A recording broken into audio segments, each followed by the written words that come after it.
Bismillahirrahmanirrahim. Assalamualaikum warahmatullahi wabarakatuh. Baik teman-teman mahasiswa, pada kesempatan ini saya akan menyampaikan materi perkuliahan secara asinkronus, yaitu kamu menonton video di mana saya akan menjelaskan tentang Bloom's Taxonomy atau taksonomi Bloom. Perkuliahan ini sengaja dibuat dengan edisi bahasa Indonesia dengan tujuan agar video ini bisa dinikmati, ditonton oleh selain jurusan sastra Inggris. Jadi walaupun saya menyiapkan materinya berbahasa Inggris, tapi akan saya sampaikan dengan menggunakan bahasa Indonesia dengan tujuan tadi agar bisa ditonton, dinikmati oleh mereka yang concern juga tentang taksonomi Bloom dan bisa dinikmati oleh jurusan selain jurusan sastra Inggris saja. Baik, di sini adalah mata kuliah EFL Teaching Methodology dengan materi Bloom's Taxonomy disampaikan pada tanggal 16 Desember tahun 2020. Saya, Dedi Sulaiman, akan menemani kalian belajar selama 1,5 jam ke depan. Baik, yang pertama, ke depan dalam dunia pendidikan kita akan mengenal dan berinteraksi dengan yang namanya Benjamin Bloom, yang terkenal dengan teorinya Bloom, ya, Bloom's Theory atau dengan sebutan Bloom's Taxonomy. Kita mengenal sedikit dulu tentang siapa itu Bloom. Yang pertama, Bloom adalah American Educational Psychologist. Jadi sebetulnya dia itu seorang psikolog, ya, atau psikologis. Jadi ahli dalam psikologi pendidikan. Yang kedua, Bloom ini menciptakan sebuah teori yang disebut dengan taksonomi. Dia menciptakan ini pada tahun 1956 dan mempromosikan pemikirannya tentang higher order thinking skill in education. Jadi tentang bagaimana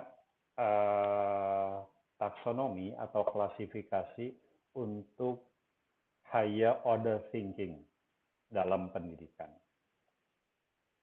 Selanjutnya, dia juga memberikan kontribusi dalam penelitian tentang penguasaan pembelajaran atau masterly learning.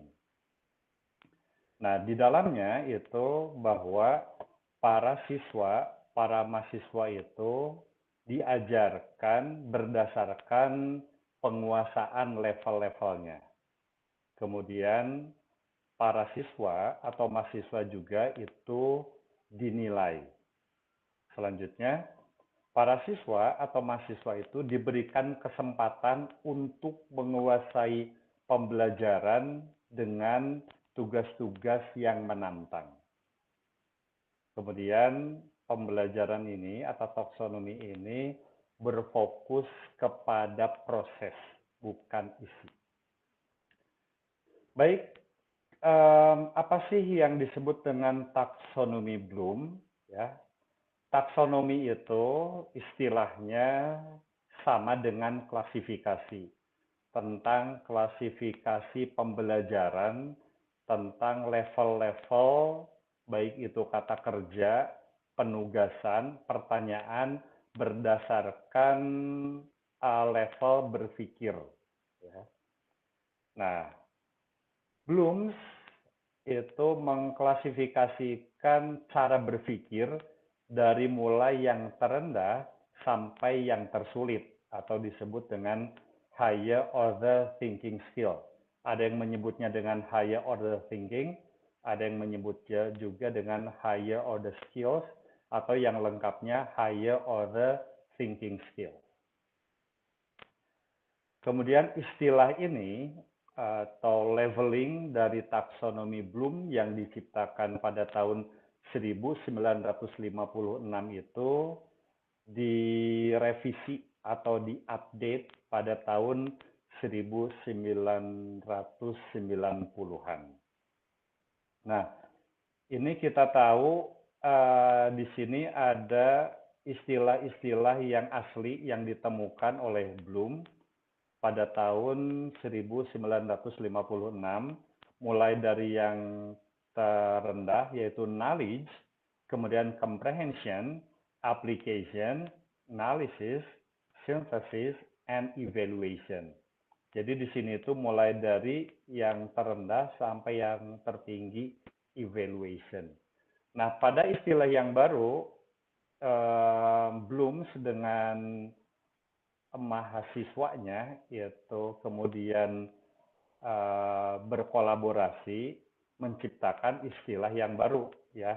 Di sini dari knowledge itu jadi remembering, dari comprehension ke understanding, dari application ke applying, dari analysis ke analyzing, dari synthesis ini sebetulnya ke create dekatnya itu.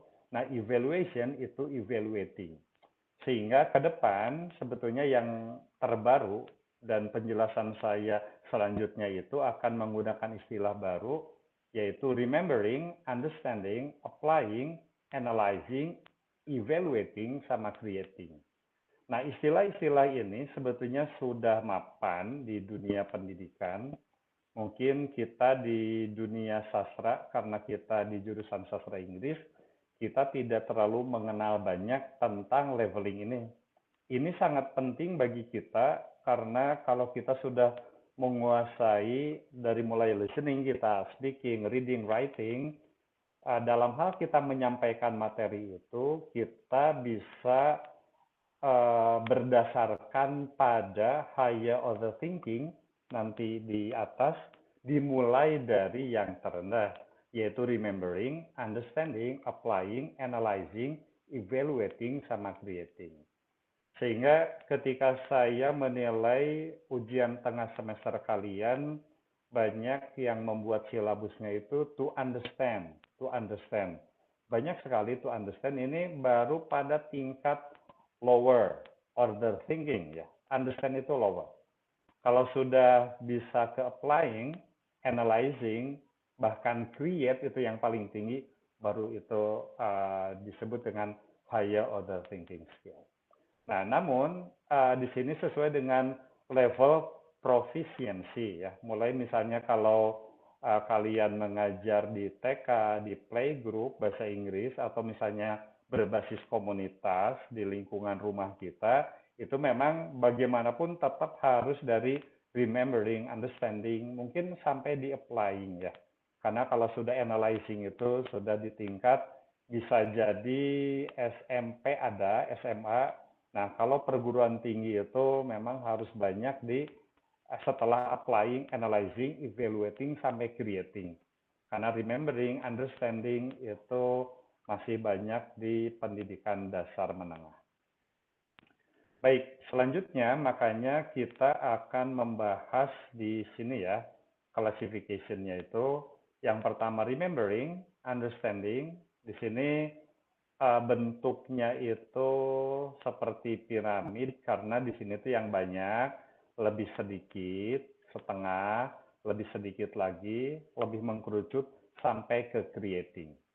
Nah, ketika kita sudah mengajar dengan sistem misalnya di perguruan tinggi itu, pertanyaan-pertanyaannya itu lebih banyak ke analyzing, evaluating, sampai creating.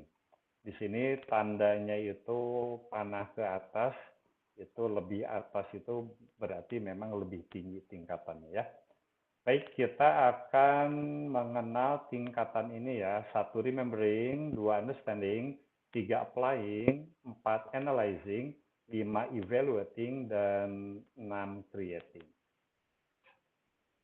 Nah, di sini titik-titik revisi dari taksonomi Bloom ya.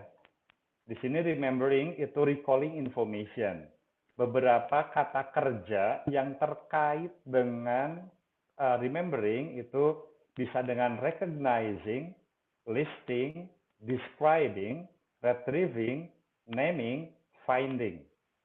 Nah, jadi yang namanya kita, kalau misalnya bentuk pertanyaannya itu describe, find, itu baru pada tahap remembering. Itu yang paling rendah itu ada di remembering. Nah, baru kalau sudah meningkat ke atas itu ada understanding. Dalam understanding itu, di sini kuncinya itu explaining ideas or concepts. Nah, di sini sudah mulai pada interpreting, summarizing, paraphrasing, classifying, explaining. Jadi kalau ada tipe-tipe pertanyaan to interpret, to summarize, to paraphrase, to classify, to explain, itu baru pada tahap understanding. Jadi kalau kalian kemarin di UTS yang saya baca itu ya, misalnya please explain atau be able to explain, itu baru pada tahap understanding. Ya. Nah, maju lagi ke atas itu ada applying. Nah, di sini applying itu masih di lower order thinking skill ya, applying itu. Applying itu using information in another familiar situation dengan kata kerja implementing, kemudian carrying out, using, executing. Nah, kalau sudah menerapkan ya, menerapkan itu apply, implement, carrying out, using. Nah, itu sudah berada pada tahap applying. Ya, mengaplikasikan. Dan mengaplikasikan juga itu masuk pada lower order thinking skill.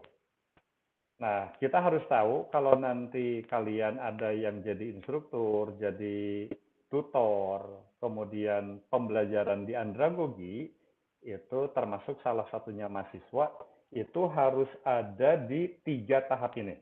Di sini ada 3 tahap higher order thinking skills. Ya. Ada analyzing, evaluating, creating. Oke, kita lihat analyzing. Analyzing itu breaking information into parts to explore understanding and relationships. Ya. Jadi informasi itu tidak diterima apa adanya. Kalau remembering, understanding, yes, I understand the text. Nah, kalau analyzing itu harus dipecah. Teks itu harus dipecah ke dalam beberapa unit, beberapa bagian untuk mengeksplorasi pemahaman, sudut pandang, serta hubungan teks. Makanya beberapa pertanyaan atau kata-kata kuncinya itu di sini ada comparing, organizing, deconstructing, integrating, finding. Finding di sini menemukan sesuatu yang baru. Di sini memang ada finding, kalau hanya googling sih itu remembering ya, pada tahap remembering karena finding. Tapi kalau di sini ada finding lagi, di sini menemukan sesuatu yang baru. Kalau misalnya teksnya itu seperti ini, oh teks ini karena ditulis oleh siapa? Oh teks ini ada karena ditulis oleh negara mana? Di negara mana? Oh ini teks itu ada karena penulis itu punya background sosio-political seperti apa gitu. Itu berbeda. Itu finding maksudnya kenapa misalnya kamu nanya, di sini ada finding, di sini ada finding, di sini finding yang hanya googling, kemudian nyari di YouTube itu mencari ya, menemukan sesuatu yang bisa kita baca. Tapi kalau finding di sini menemukan sesuatu yang baru ya. Analyzing itu kamu nanti membuat soalnya itu compare, please compare. Nah, kalau compare itu berarti memahami teksnya itu bukan sekedar paham apa adanya, tapi membandingkan teks yang satu dengan teks yang lain. Kemudian organizing juga, pengorganisasian teks itu ada di analyzing. Misalnya kalau di sastra, plotnya seperti apa, settingnya bagaimana, apa kaitan karakterisasi dengan setting yang membangun plot. Nah, itu sudah di analyzing. Nah, kemudian selanjutnya ada evaluating. Ya, evaluating itu justifying a decision or course of action. Jadi mengevaluasi, kita melihat misalnya teks itu bukan sekedar teks, tapi dievaluasi. Nah, di sini ada kata kerja kuncinya, yaitu kata kerja kuncinya yaitu checking, hypothesizing, kritik, eksperimen, judging, ya. Jadi kita harus mengecek misalnya kebenarannya, kemudian hipotesisnya seperti apa, kemudian kritik dalam artian berbahasa Inggris, ya. Kritik itu penilaian-penilaian orang lain tentang satu teks itu bagaimana, kemudian kita bisa eksperimen lagi tentang masih teks tersebut karena kita di dunia bahasa, ya. Kemudian judge, kita menentukan, nah itu evaluating.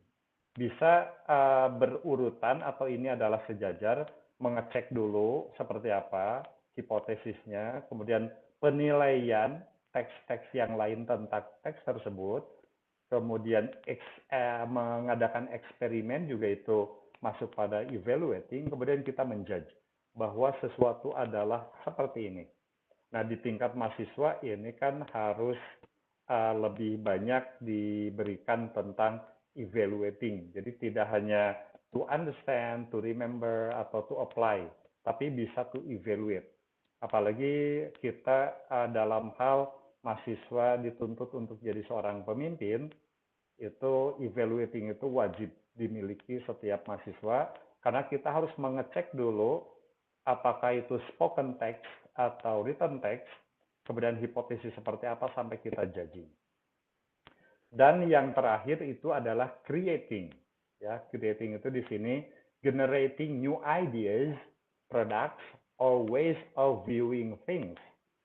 Jadi kita itu bisa menghasilkan ide baru, gagasan baru, kemudian produk yang baru, atau cara pandang tentang sesuatu yang berbeda, itu namanya create.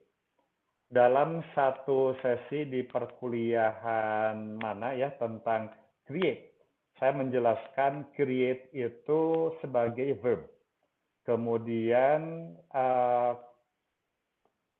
orangnya itu, objeknya itu creature.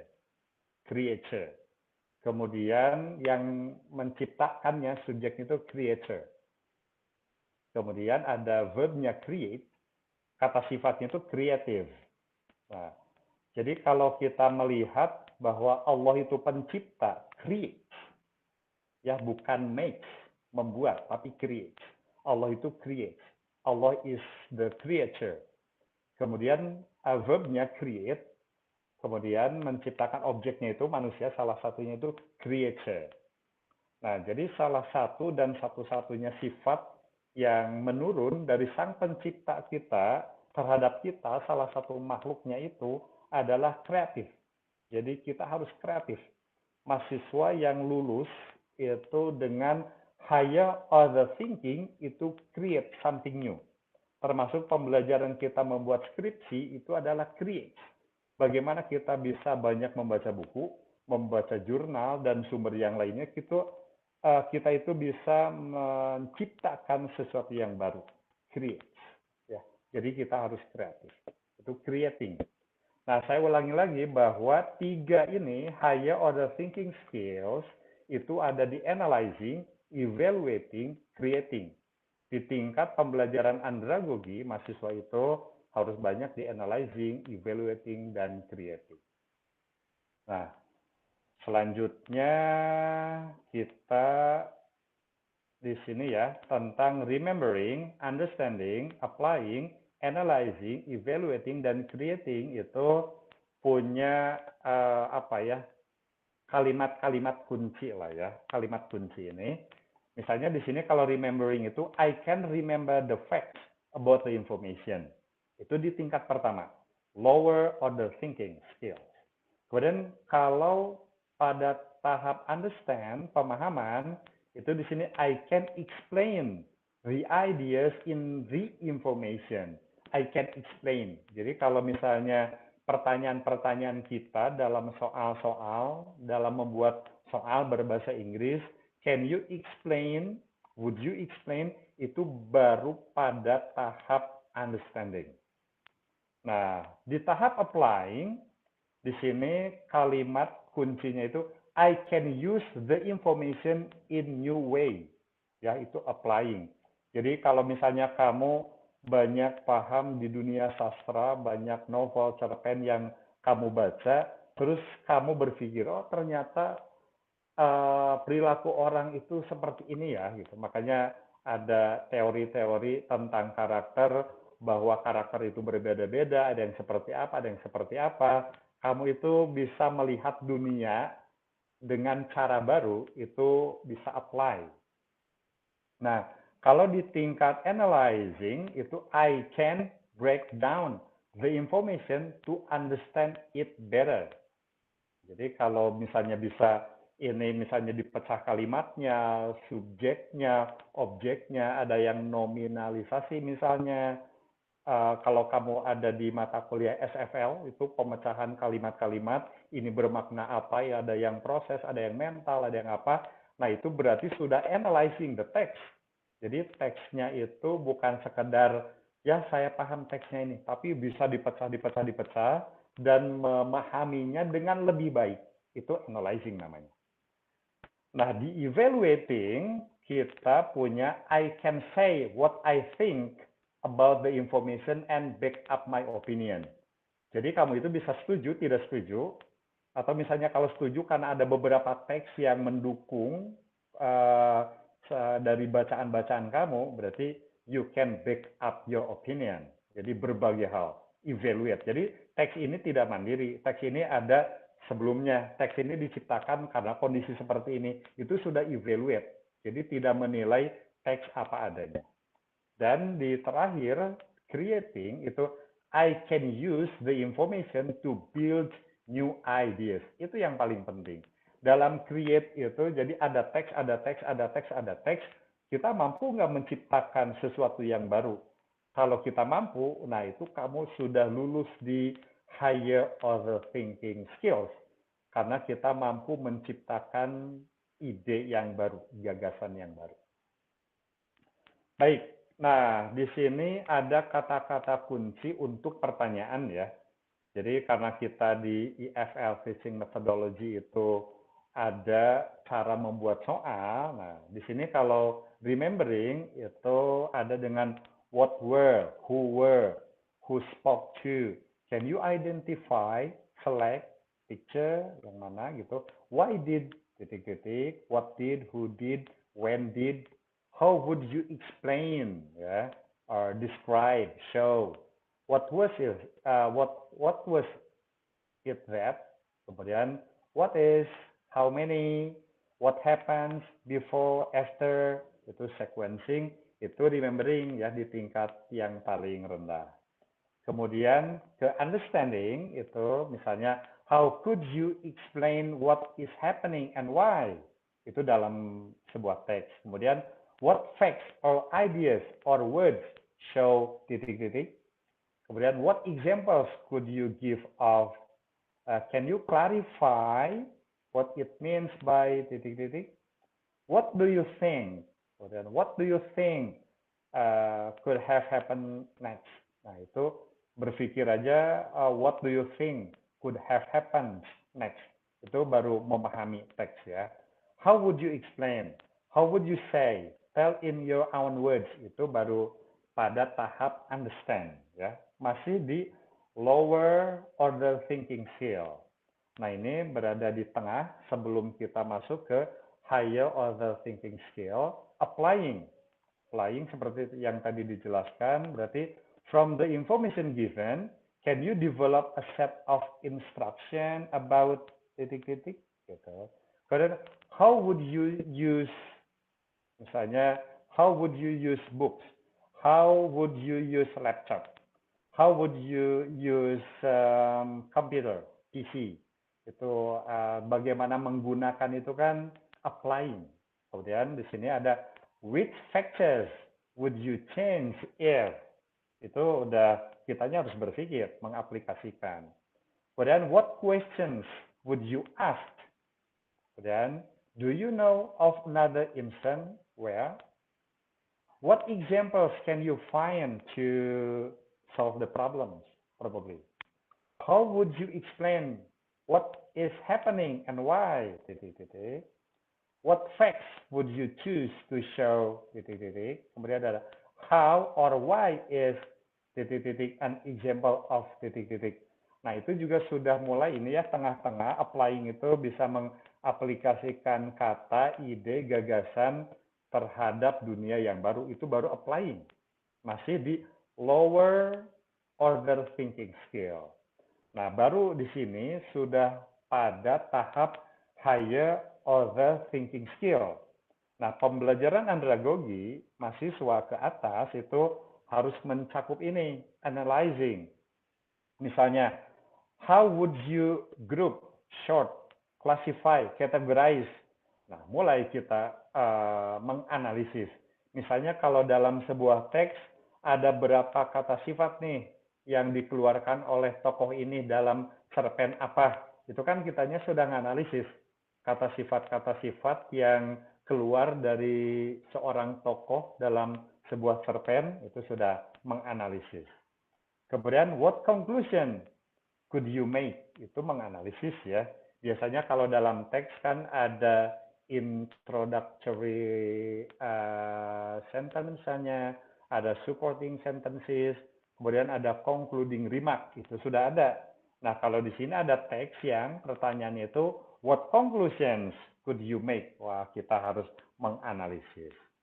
Kemudian ada selanjutnya, contohnya, what evidence can you find to ya, dengan evidence. Jadi harus lihat teksnya, dibaca lagi, cari bukti-bukti apa yang bisa kita temukan untuk mendukung misalnya main idea. Kemudian di sini ada what was the important information and what is irrelevant. Mana yang relevan, mana yang tidak relevan dalam teks, dalam argumen, itu kitanya harus menganalisis. Di beberapa TOEFL yang mengharuskan nilai 500 ke atas itu pertanyaannya banyak yang seperti ini. Yang analisis dan jawabannya itu tidak tekstual, karena itu kan hanya remembering understanding. Ada beberapa di teksnya itu pertanyaannya itu misalnya di sini what was the purpose of?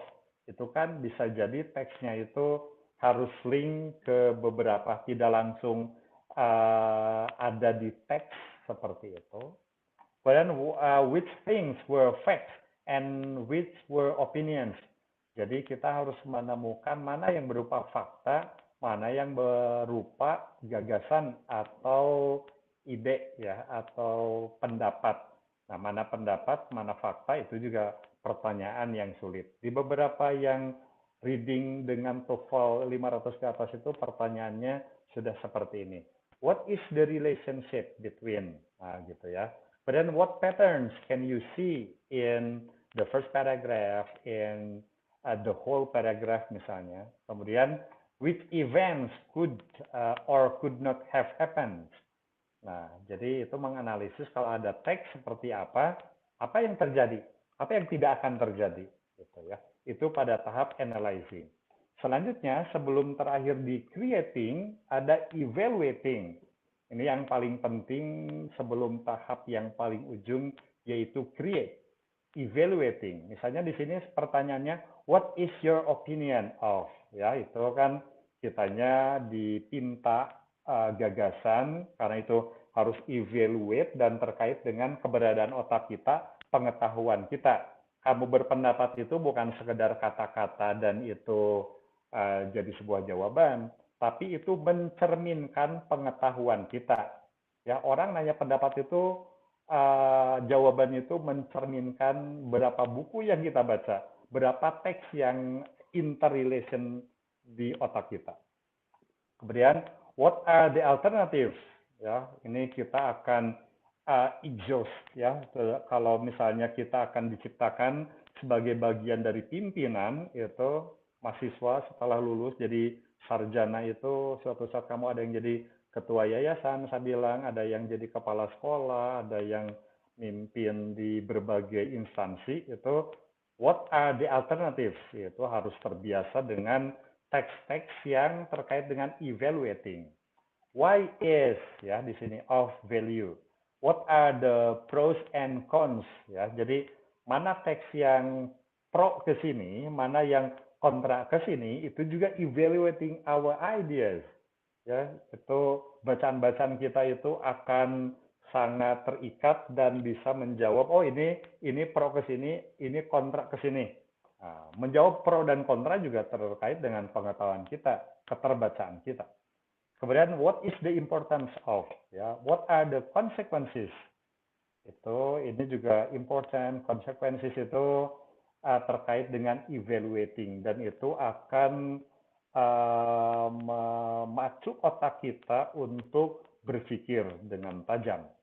Kemudian, were they right to do so? Wah, ini kan jawabannya tidak sesederhana itu.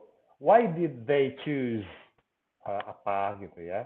What changed to titik-titik? Would you recommend? Nah, itu juga recommend itu karena pengalaman, perasaan, kemudian keberadaan berpikir kita seperti apa, kita bisa merekomendasikan tidaknya kan itu sama mengacu kepada interrelation di otak kita. Kemudian ada how would you have handled sesuatu ya. Kemudian do you think titik-titik is a good or bad things? Ini juga memacu untuk otak kita berpikir seperti apa. Can you defend your position about titik-titik? Kemudian ada what would you say is the important value of titik-titik? Dan terakhir, is there a better solution to this problem to our holiday in our lecture? Nah, itu kalau ditanya solusi itu kan bagaimana pandangan mahasiswa kita pembelajar andragogi untuk berpikir hal-hal yang baik dan yang terbaik itu apa yang bisa kita ucapkan, apa yang bisa kita ekspresikan itu merupakan higher order thinking skill dalam hal evaluating. Dan yang terakhir, yang paling ujung itu di misalnya reading dengan TOEFL 550 ke atas itu beberapa pertanyaan itu bisa di tingkat creating. What outcomes could you predict if? Wah, itu pertanyaannya kan jadi membuat kita harus berpikir sejenak untuk menjawab dengan tepat ya. Kemudian what proposal can you come up with for gitu ya. What new and unusual uses can you think of for titik-titik. What theory can you come up with for? Nah, termasuk mungkin dalam skripsi karena itu create ya. Di sini kamu pakai teori siapa? Kenapa pakai teori itu? Misalnya ada semiotik, ada semiologi. Kenapa kamu memilih semiologi? Kenapa kamu memilih semiotik? Kenapa kamu harus memakai triadik? Misalnya seperti itu. Berarti kita kan berpikirnya itu bukan sekedar jawaban karena ini Pak. Nah, kalau itu kan pertanyaannya why. Kalau ini what theory? Kemudian satu teori diiringi dengan argumen. Karena kitanya create dalam artian memilih yang mana, berarti harus dengan argumen seperti apa. Kemudian di sini, how would you explain, describe, show? How could you design, invent, new way to? Nah, ini ya. Jadi misalnya kalau pendidikan kita itu sekarang sedang online. How could you design, invent a new way? Bagaimana dong solusinya agar mahasiswa paham dengan berbagai cara atau dengan online, sinyal seperti apa, kuota bagaimana, yuk kita desain, kita temukan cara yang pas untuk kita belajar, misalnya ya. Di sini, how could you change the plot? Wah, harus create ini. Kemudian, what would be a possible solution to our learning process, misalnya. Kemudian, suppose you could, titik-titik, what would you do? Jadi, misalnya anggap kamu itu sekarang sedang menjadi kepala sekolah. Pembelajaran sedang online untuk anak-anak. Ya, sekarang anggap kamu kepala sekolah. Kamu akan bagaimana memutuskan? Nah, berarti kan kamu harus sebagai kepala sekolah punya banyak pikiran. konsiderasi, perasaan, pengalaman, kemudian kita memutuskan apa. Wah, itu sudah tingkat creating yang paling tinggi ya. Kemudian apa sih Pak gunanya itu semuanya di pembelajaran kelas kita? Oke, yang pertama, as part of active learning, sebagai bagian dari pembelajaran yang aktif. Kemudian as part of play, jadi bisa di apa ya, dikolaborasikan, mana yang harus remembering, mana yang understanding, mana yang applying, itu harus ditempel-tempel. Oh, kalau anak-anak di kelas ini sudah seperti ini, berarti harus sudah tahap evaluating. Oh, ternyata kelas ini seperti ini, baru applying. Kayaknya mereka harus applying. Misalnya praktek conversation, nah itu applying. Misalnya how do you do dipakai untuk kapan, how is it going untuk kapan, mereka harus bisa apply. Nah, kamu itu memainkan peran-peran seperti itu, mana kata-kata kuncinya harus tahu. Kemudian, as part of guided reading, tadi saya mengucapkan beberapa kali tentang reading, jadi beberapa reading itu ya, mana yang harus guide di infer, kemudian conclude, introductory, sentence, supporting sentence, jadi ada guide-nya. Mana yang harus diingat, tahun, tanggal, orang, mana yang harus dipahami, keseluruhan teks, mana yang analyze, berarti harus intertext misalnya, itu a part of guided reading. Kemudian ada differentiation ya, baik itu perorangan, per grup atau per kelas itu memang ada differentiation, apalagi per level dari tingkat TK, SD, SMP, SMA. Nah, kita itu jadi kalau membuat materi atau soal tidak to understand semua, bisa to mention, to list misalnya ya, bukan to understand the organ of speech atau organ tubuh kita, bukan to understand, itu to mention atau to list, gitu ya. Ada differentiation. Kemudian all curricular areas for feedback linked to learning intention and success criteria, mid lesson and plenary. Gitu. Kemudian encouraging young people to think, question, reflect, and work together. Jadi ini yang paling inti juga di dalam kelas itu ya. Jadi bagaimana kita berpikir, bertanya, kemudian kita itu refleksi, dan bekerja sama. Jadi bertanya itu ada petunjuknya. Kalau misalnya Bapak bisa jelaskan, oh berarti itu baru di tingkat understand. Pak, bisa disebutkan lagi berapa kriteria? Wah, itu pertanyaannya sangat rendah karena baru tingkat remembering. Misalnya, Pak, dari gagasan itu bisa nggak kita menciptakan pembelajaran yang baru? Nah, itu baru pertanyaan yang create, itu di tingkat atas. Itu pertanyaan itu tidak bisa hanya mengulang kembali, menyebutkan, mendeskripsikan, karena itu ada di lower order thinking. Ya. Nah, dan yang terakhir, teachers planning question before lesson and for assessment. Jadi, guru-guru juga bisa menyiapkan pertanyaan-pertanyaan untuk para siswanya, untuk para mahasiswanya, agar itu leading. Mulai dari misalnya remembering, kalau mahasiswa sudah enggak remember ya, baru dari understand, applying, itu sampai analyzing. Seperti itu. Diciptakan atau disiapkan beberapa pertanyaan. Ya, jadi kita akan tahu kalau di sini ada thinking letters, itu remembering, kamu baru mengajar di tingkat understanding sebelum applying, analyzing, evaluating, sampai creating.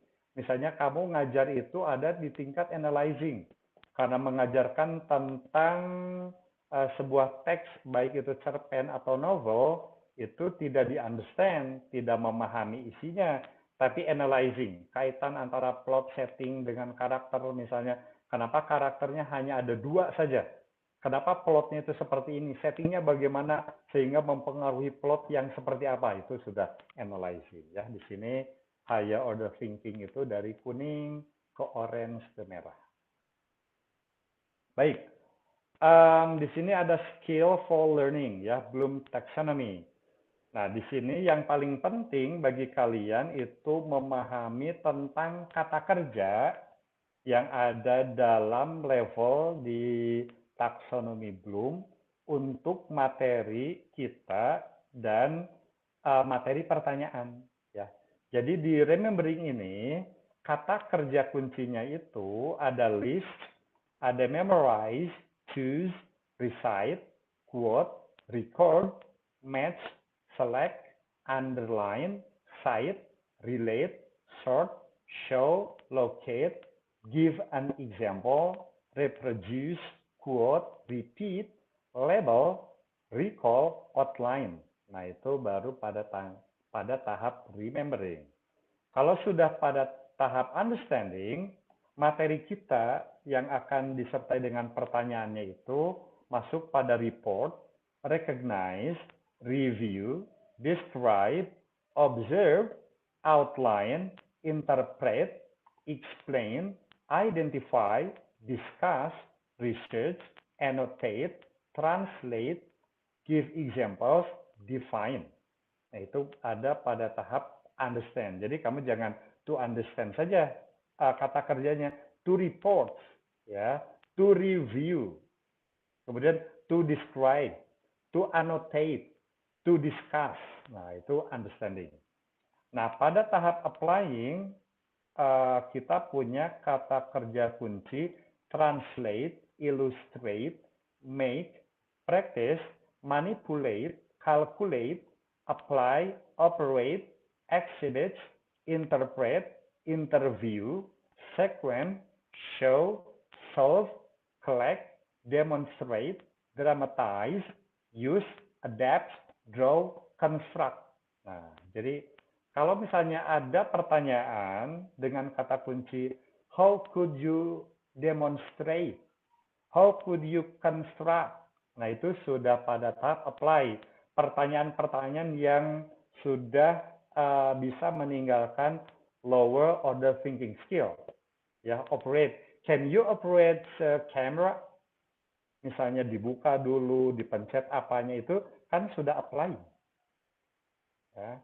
Nah, baru di tahap higher order thinking, mulai dari kuning, orange, dan merah, kita punya pertanyaan dengan kata-kata kunci distinguish, inspect, inquire, questions, examine, research, probe, investigate, calculate, experiment, compare, contrast, survey, test, debate, sequence, relate, categorize, discriminate. Nah, ketika kita membuat soal yang diiringi dengan pertanyaannya, itu distinguish, membuat orang menganalisis. Kemudian ada eksperimen, misalnya eksperimen dengan kata-kata yang baru. Contohnya begini, eksperimen itu. Misalnya kebanyakan orang berkata, kamu suaranya bagus, tapi sayang bajunya tidak match. Nah, kata-kata tapi itu akan membuat runtuh semua pujian. Ya. Kata pujian itu kamu suaranya bagus, tapi sayang baju kamu tidak match. Itu mau pujian sebanyak apapun, kalau sudah ada tapi itu sudah hancur semuanya. Nah, misalnya kamu eksperimen, kata tapi itu kita ganti dengan apa lagi. Nah, sehingga semua pujian itu masih bisa dipertahankan dan membuat orang itu akan berpikir lebih maju. Contoh, kamu suaranya bagus, apalagi kalau bajunya match. Nah, apalagi. Nah, beda ya. Beda satu kata, yaitu kata tapi, dan apalagi, tapi itu membuat psikologi manusia itu berbeda. Kamu bagaimanapun ya, ketika memuji atau dipuji, kamu suaranya bagus, tapi sayang, bajunya nggak match. Udah, semuanya jelek. Tapi kalau kamu suaranya bagus, apalagi bajunya match, orang itu akan termotivasi untuk memasangkan baju dengan penampilan, sehingga suara misalnya dengan baju penampilannya itu bagus. Nah, kita eksperimen. Coba saya kalau ngajar dengan banyak kata tapi akan saya ganti dengan apa lagi? Wah, kamu udah bagus ya, apalagi kalau kamu datangnya lebih awal. Nah, begitu apalagi kamu udah pinter, tapi sayang kamu kesiangan. Udah, semua pujian itu habis. Tapi wah, kamu pinter ya, apalagi kalau kamu datangnya lebih awal. Orang akan termotivasi. Itu eksperimen. Oke, contoh saja. Kemudian evaluating, itu ada kata-kata kunci judge, predict, assess, determine, prioritize, kemudian experiment, check, test, evaluate, defend, conclude, debate, justify, recommend, discriminate, argue, rank. Ya, itu sudah evaluating. How could you assess someone's opinion? Wah, itu sudah evaluating. Ya. Kemudian yang terakhir ada creating. Dengan kata kerja kunci compose, assemble, organize, invent, compile, forecast, devise, propose, construct, plan, predict, improve, formulate, generate, prepare, develop, design, imagine, set up, create, produce. Oke. Nah, jadi ini harus dicatat oleh kita sebagai calon instruktur, calon tutor, calon trainer dalam menyampaikan bahasa Inggris, baik itu konten ataupun pertanyaan, harus guided seperti ini.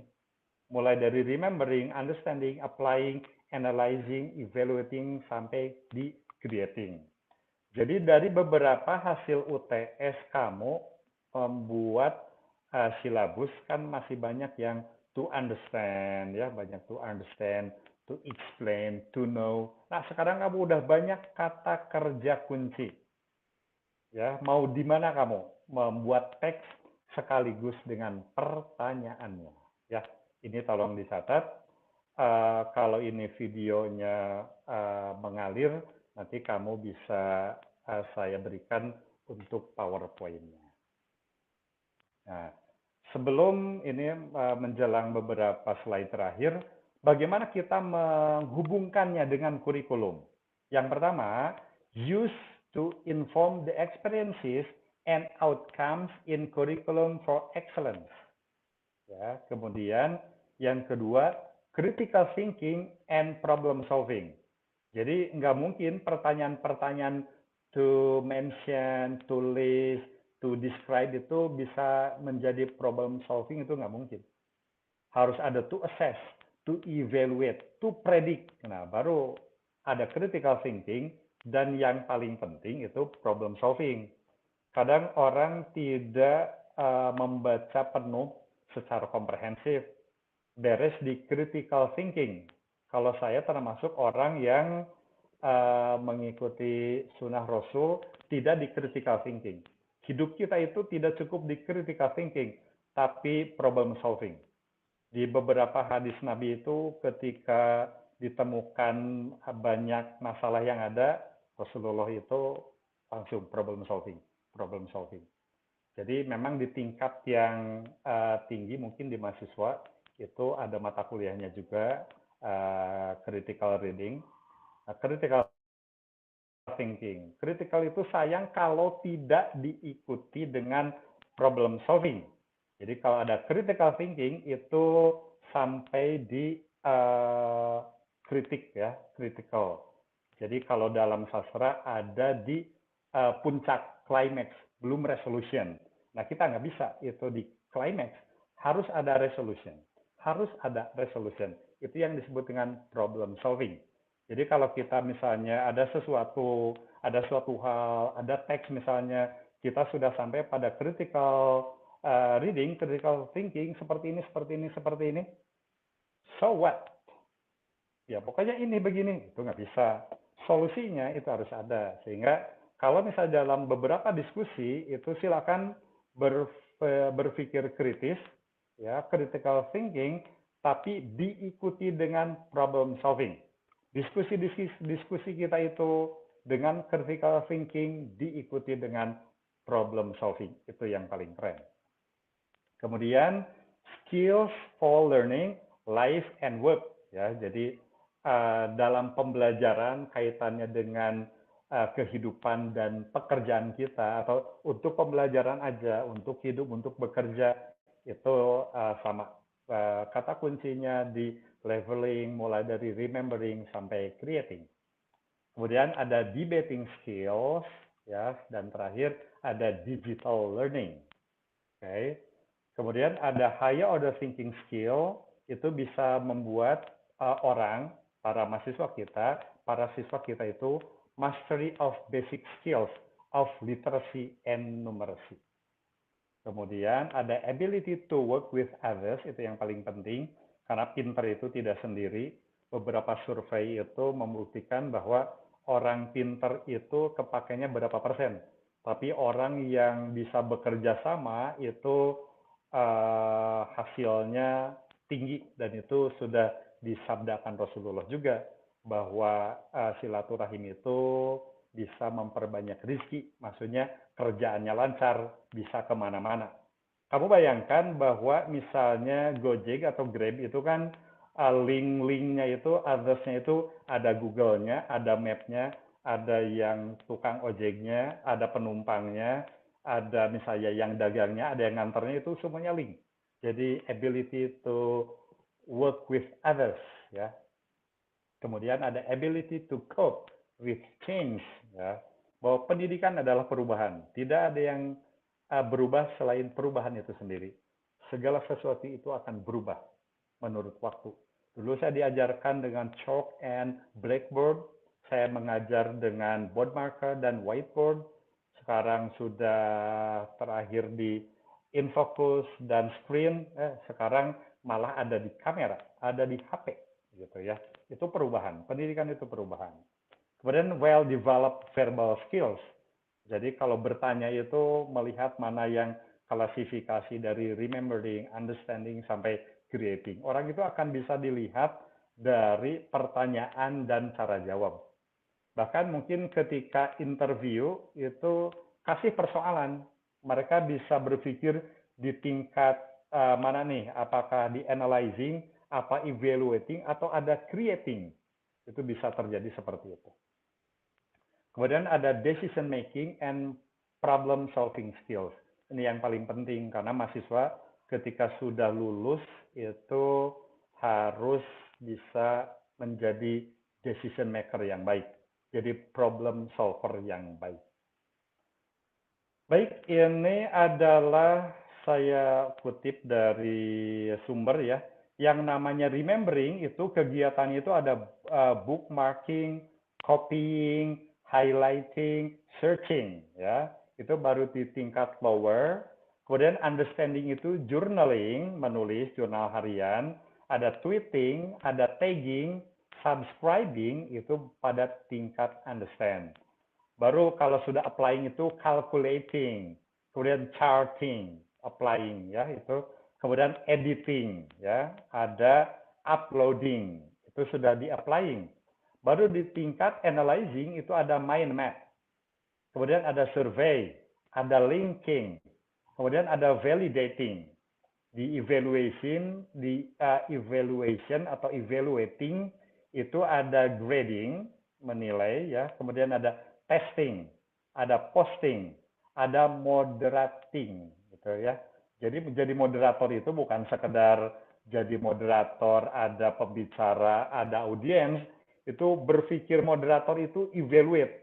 Ada yang nanya, oke, saya tahu pertanyaan kamu, udah titik. Misalkan karena ini waktu 5 menit lagi, tolong pembicara waktunya 3 menit. Itu kan evaluating, bukan sekedar moderator, ada pembicara, ada audiens, kemudian dia jadi penengah, tapi kemampuan moderating itu lebih dari itu. Makanya beberapa orang memilih moderator itu pasti orang-orang yang terpercaya, bisa ngomong, bisa menangkap pikiran orang, bisa mengatakan kembali kata-kata orang, bisa mensimplifikasi pertanyaan orang, itu seperti itu, moderating. Kemudian kalau sudah creating, orang blogging, filming, kemudian podcasting, sama directing. Ya, di sini sudah higher order thinking skill dari 3 ke sini. Baik, teman-teman mahasiswa, itulah dia tentang taksonomi Bloom atau Bloom's Taxonomy. Ini sangat penting di dunia kita, di dunia tutor, kemudian instruktur, kemudian trainer, karena kita akan menciptakan teks, kemudian membuat orang paham, yang disertai dengan pertanyaan dan proses yang ada di mulai remembering, understanding, applying, analyzing, evaluating, dan sampai pada creating. Terima kasih telah menonton video ini. Ini ada video pertemuan di tanggal 16 Desember 2020. Kehadiran kamu akan dinilai bagi saya dengan cara kamu memberikan komentar, pertanyaan, dan diskusi dari mulai higher order thinking skill. Ya. Jadi kalau dalam dunia pendidikan, yang namanya remembering itu C1, understanding itu C2, applying itu C3, analyzing itu C4, evaluating itu C5, creating itu adalah C6. Jadi kamu silakan berikan komentar yang atau pertanyaan yang terkait dengan C4, C5, C6. Analyzing, evaluating, sampai dengan creating. Terima kasih telah mengikuti perkuliahan saya. Semoga ilmunya bermanfaat. Billahi taufiq wal hidayah. Wassalamualaikum warahmatullahi wabarakatuh.